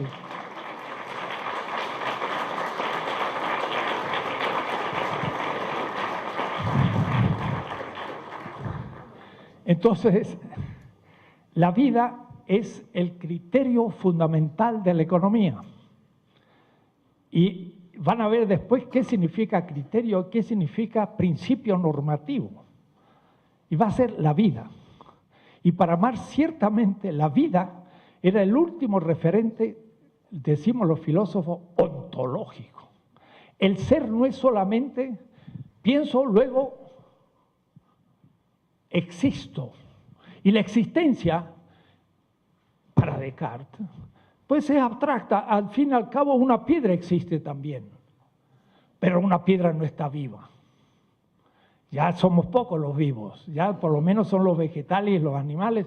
Y cuidado, somos una pequeña epidermis vulnerable de un sistema perdido y estamos viendo a ver si hay otro lugar vivo, y aunque estuviera estaría tan lejos que nunca quizás la humanidad llegue a tener contacto, pero puede.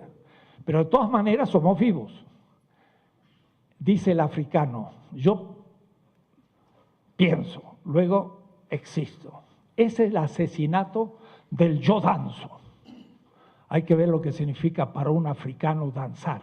Por eso que toda la juventud del mundo, hasta en el Zócalo, danza al ritmo africano, que es el jazz y toda la música moderna, sino el tambor africano.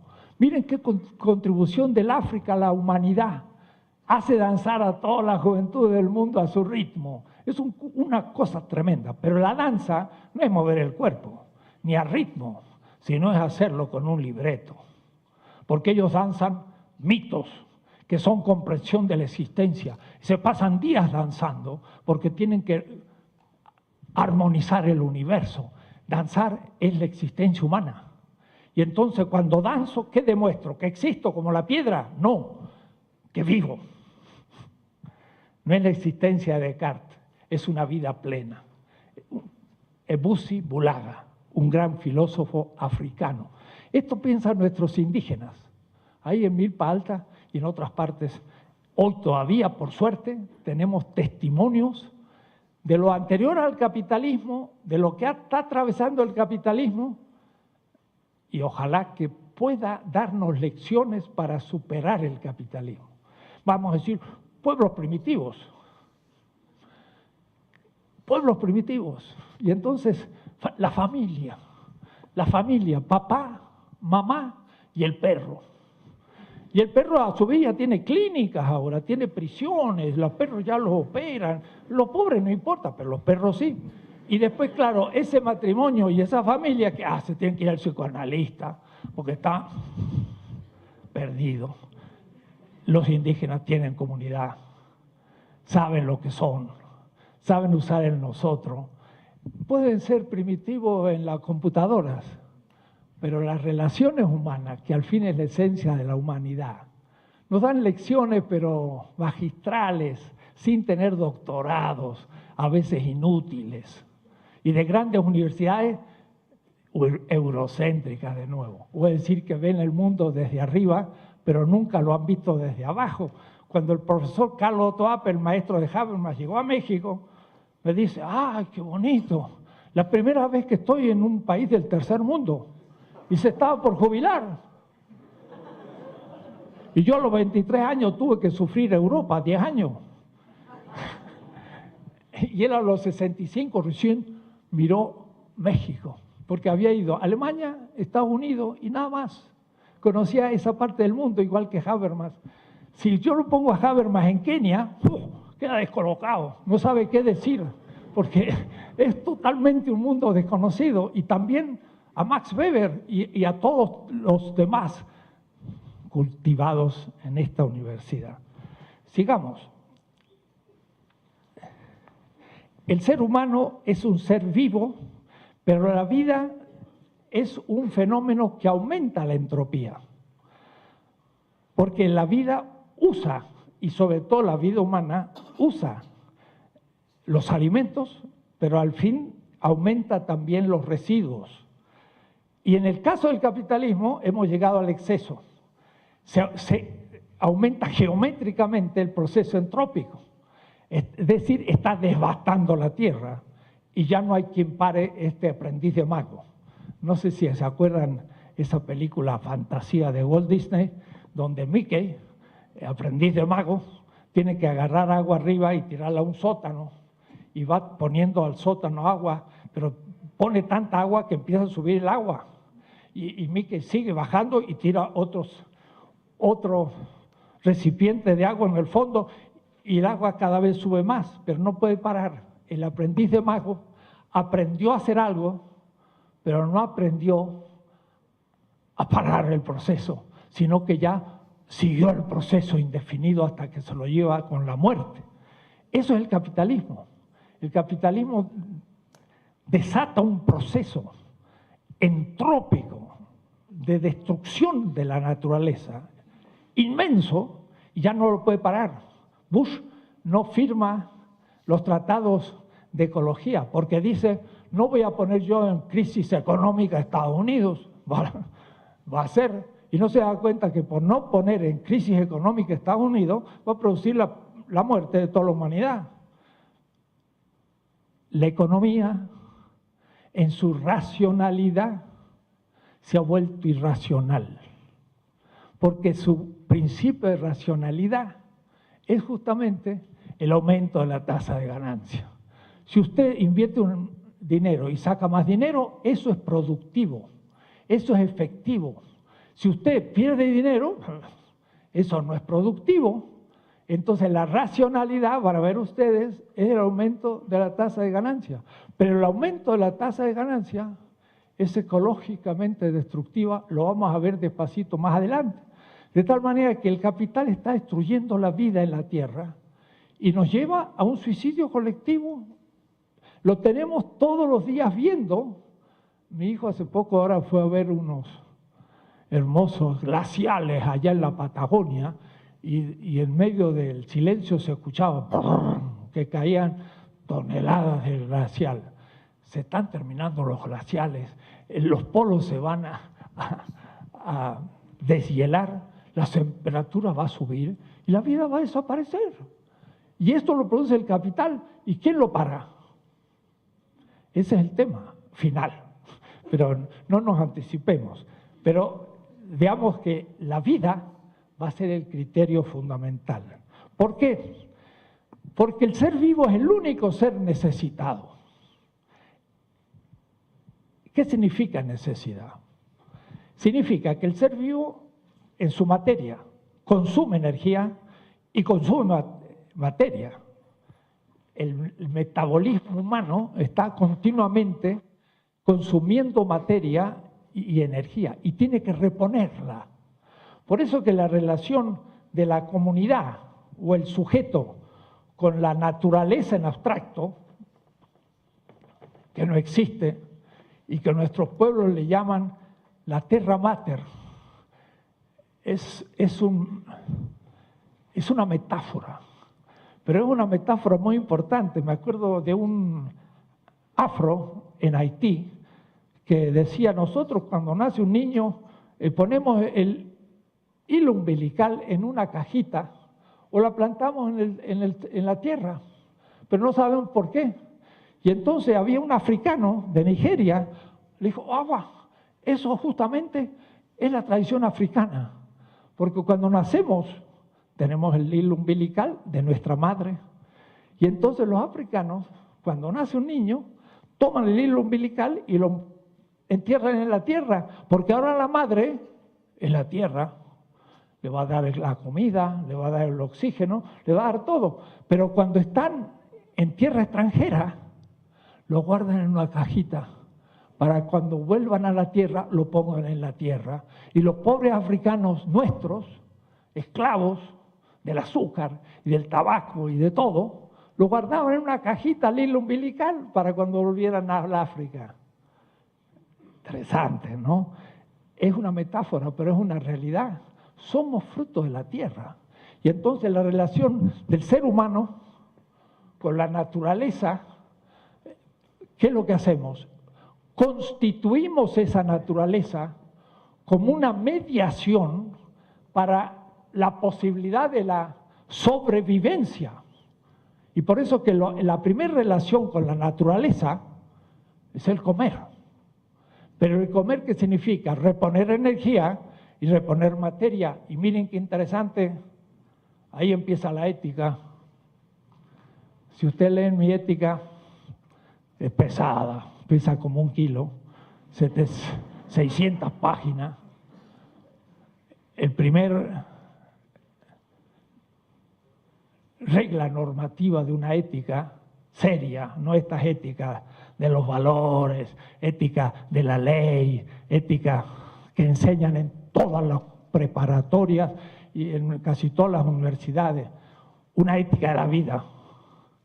¿Cuál es el primer exigencia? Ética.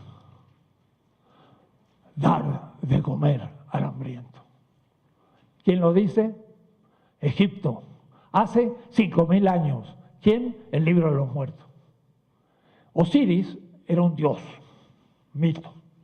Cuidado, los mitos, decía mi maestro Paul Ricoeur en La Sorbona, es un relato racional en base a símbolos.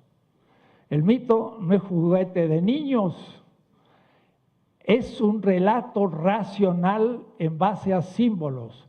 Para entenderlo hay que tener la hermenéutica, que es una ciencia que interpreta los símbolos. El mito adámico, Adán y Eva,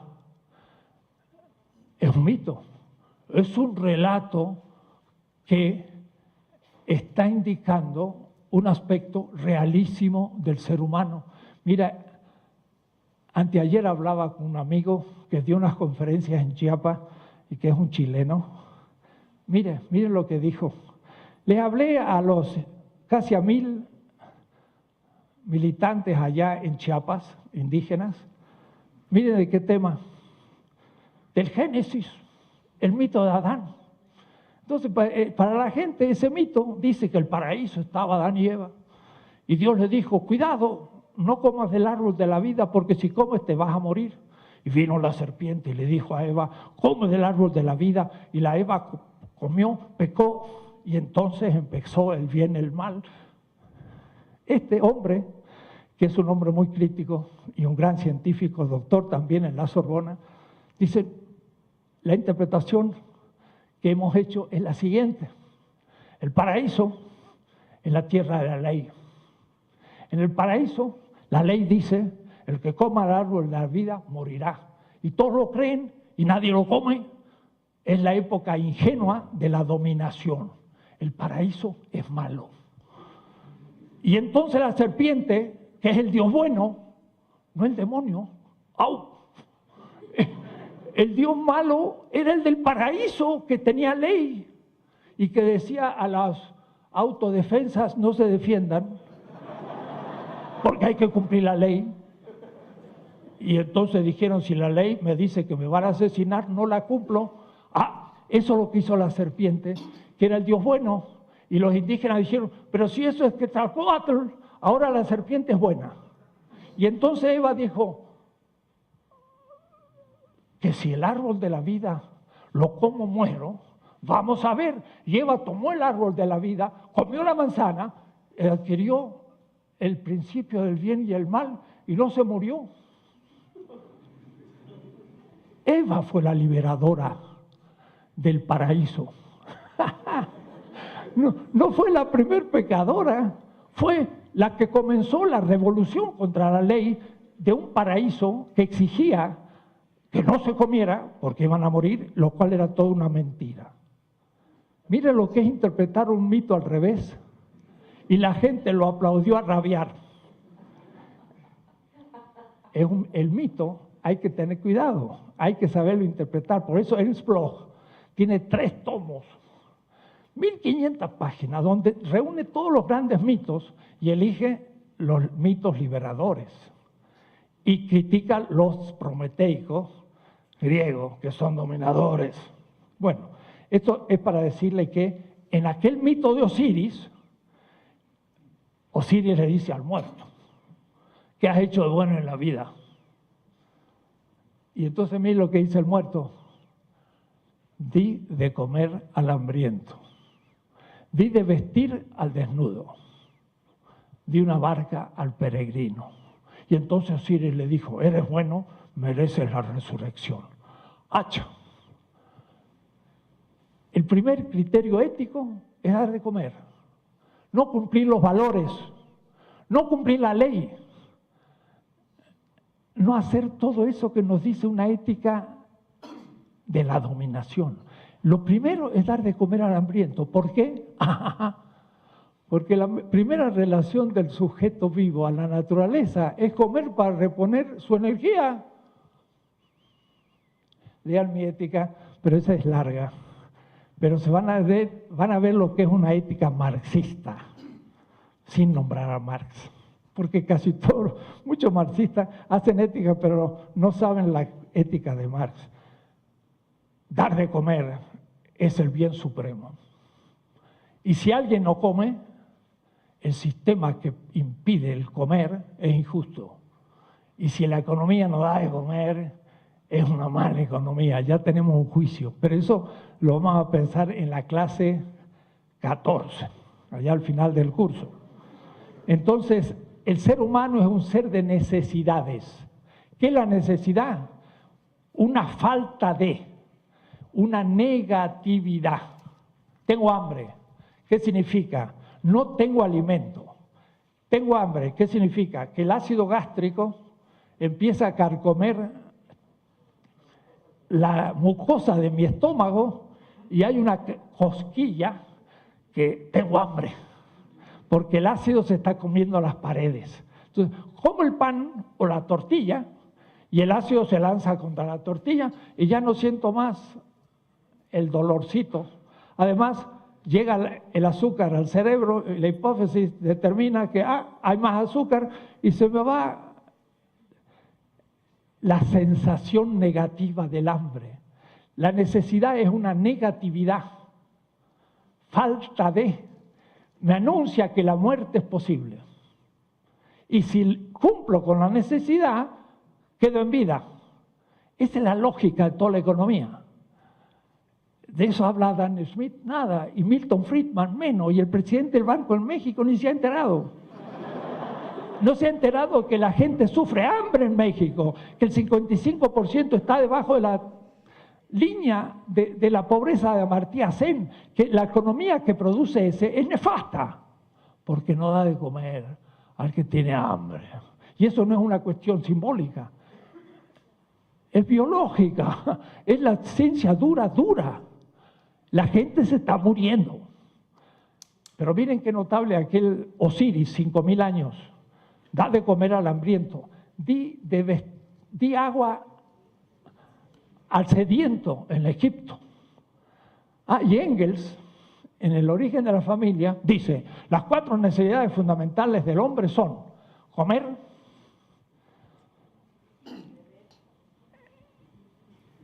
calefacción, vestido y casa. No le puso de beber. Es lógico, ¿no? En Egipto la gente se muere de sed en el desierto. En Alemania se muere de los ríos que lo invaden. Entonces el problema no es el agua, el problema es el frío. Entonces calefacción. Pero miren qué notable, Engels coincide con el libro de los muertos y con un tal fundador del cristianismo que dijo: yo tuve hambre y me diste de comer. Sí, dice que faltan 5 minutos para terminar y tú te tienes que ir. Sí. Mis clases siempre van a ser menos que lo que tengo escrito y por eso va a ser muy fácil para leer lo que falta, porque ya se entiende fácil. Pero te agradezco que me hayas recordado, porque yo me entusiasmo, pero siempre cumplo. Bien, la necesidad es falta de. Toda la economía va a ser cumplir con las necesidades, que en su momento, en el Neolítico, a un mexicano azteca se va a llamar mercado, que no es capitalista, pero es antidiluviano, como diría Marx, es antiquísimo. El tianguis es el mercado, que es las necesidades puestas en conjunto. Ya vamos a ver después más. De tal manera que hay una espiral que dice así: el sujeto viviente, que es comunitario, tiene necesidades, y como tengo necesidades, constituyo a la realidad, a la naturaleza, como un satisfactor. Satisfactor es lo que es alimento, o es el agua para la sed, o es el vestido cuando tengo frío o demasiada calor. La vida es muy vulnerable. Si como mucho me indigesto, si no como me muero de hambre. Si tomo demasiada agua me ahogo, si no tomo agua me deshidrato. Si tengo demasiada calor me achicharro en el desierto, si tengo demasiado frío me muero. La vida es algo muy vulnerable y el capitalismo está cambiando las condiciones de la vida y nos mata a todos. Entonces es el criterio fundamental de la economía, pero además es la ética, es decir, es normativo. Debo tener un sistema en que no haya hambrientos. Debo tener un sistema en que la gente tenga un vestido. Debo tener un sistema que la gente tenga casa, pero cuidado, debo tener un sistema que haya educación, que haya dignidad, que haya recuerdo de la historia. Y todos esos bienes espirituales son necesidades también humanas. Y Marx lo tenía muy claro. Marx habla del ser espiritual. No cree que todo es un gran cajote materia. Para eso soy no materialista. El materialismo de Marx es que el sujeto de trabajo constituye la naturaleza como materia de trabajo. Y dice, yo no hablo de la física ni de la realidad natural, porque la realidad natural no trabajada por el ser humano debe ser alguna isla coralífera de reciente formación en Australia, porque todo lo demás es cultura, porque el ser humano trabaja toda la tierra. Entonces, además no le interesa la materia física, sino la materia de trabajo. ¿Pero qué es antes? ¿El sujeto de trabajo o la materia del trabajo? Me decía Konstantinov, si yo digo que es el sujeto, idealismo, y si digo que es la materia, eso es materialismo. Señor Konstantinov, usted no ha leído nada de Marx. ¿Qué es primero, el sujeto que trabaja o la naturaleza constituida como materia de trabajo? Pues primero es el sujeto de trabajo, porque si no hay trabajo no hay materia de trabajo. El sujeto es primero para Marx, no la naturaleza. Y nos hicieron creer lo contrario, en una ideología productivista de dominación staliniana que se terminó por suerte. No tiene que ver nada con Marx ese pasado. El futuro lo vamos a liberar, es distinto. Y esa satisfacción al fin es consumo, como el plátano, y reconstruye la vida. Ese es el primer círculo, pero no es círculo, porque al tener el satisfactor aún del colector, tiro algo del plátano, en la cáscara, y esa es irrecuperable. No, esa en realidad en la selva vuelve, pero hay otros que ya no vuelven, entonces se hacen inútil. Y ahí es un proceso que es de degradación de la naturaleza. Por eso no es un círculo que se reproduce fácil, sino que es una espiral, cuidado, que se va cerrando en este caso. Porque cada vez tenemos menos seres, materias útiles, recursos renovables útiles. El único que tenemos al fin es la energía solar. El único, que además produjo la vida. Y por eso Huitzilopochtli era un dios, no era para menos. Somos pequeños efectos de nuestro gran Señor, el Sol. Y ahí volvemos al origen. Entonces, sin embargo, tenía que explicar la categoría de valor. Lo haré en la próxima, para no maltratarlo hoy. Pero esta es la primera tesis, muy simple. Esto es válido para todos los sistemas históricos, desde el más primitivo posible y aún para los primates. Porque en esto hasta los animales coinciden con nosotros. Tienen necesidades, claro, animales, satisfactores, consumen. El primate tiene una comunidad y cumple con toda esta finalidad. Luego vamos a ir viendo cómo empiezan a... Pero ya tenemos categorías, ¿eh? Tenemos sujeto viviente, tenemos necesidad, es una categoría, satisfactor, consumo. Pero esto es determinaciones universales que valen para todos los sistemas económicos posibles. Vamos a seguir viendo otras categorías válidas para todos los sistemas y luego ya nos centraremos en el capitalismo y veremos las categorías propias que surgen con el capitalismo. Bueno, terminamos exactamente gracias a la compañera a las 4.